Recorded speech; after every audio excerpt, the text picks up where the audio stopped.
morning, ladies and gentlemen. A warm welcome to the cross-country dialogue on enhancing industry-led net zero, strengthening just transition, financial and energy policies, and global partnership. I would like to convey our gratitude to all distinguished representatives from national and multinational companies, business associations, financial institutions. So we started this effort actually during the COP26 in Glasgow. At that time, we realized that we wanted to do something beyond what we have been doing on sustainability. So we realized that when we talk about companies in Indonesia. Ladies and gentlemen, starting the session on behalf of Ministry of Industry, let me present about the performance of the industrial sector in the first quarter. Jadi ini adalah sebenarnya paparan yang kami persiapkan untuk Bapak Ibu sekalian ya, tapi ini adalah bentuknya preliminary finding. Untuk panas 32% itu masih 25%, tetapi permasalahannya adalah hanya 45% yang mengkonsumsi heat.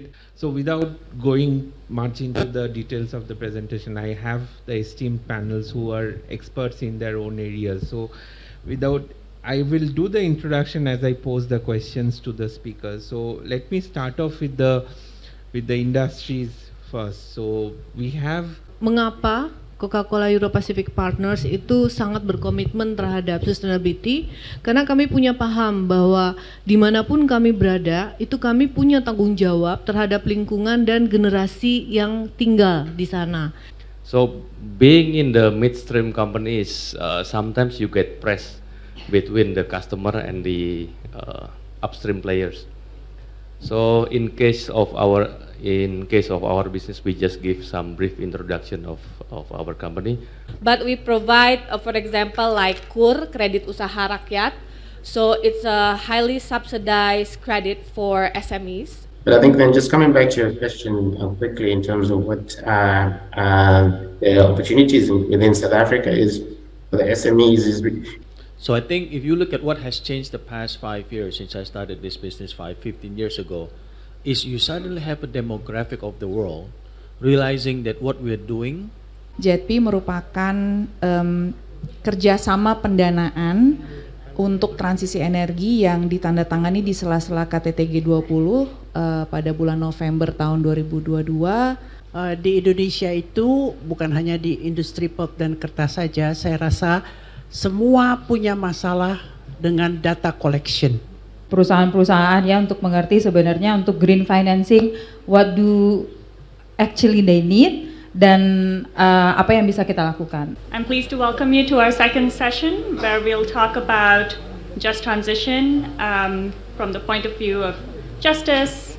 What I would like to do briefly now is to give a bit of context on just transition issues and lay the ground for our conversation. We now have something called the National Just Transition Framework. That JT framework was developed by the Presidential Climate Commission on the back of that NPC process.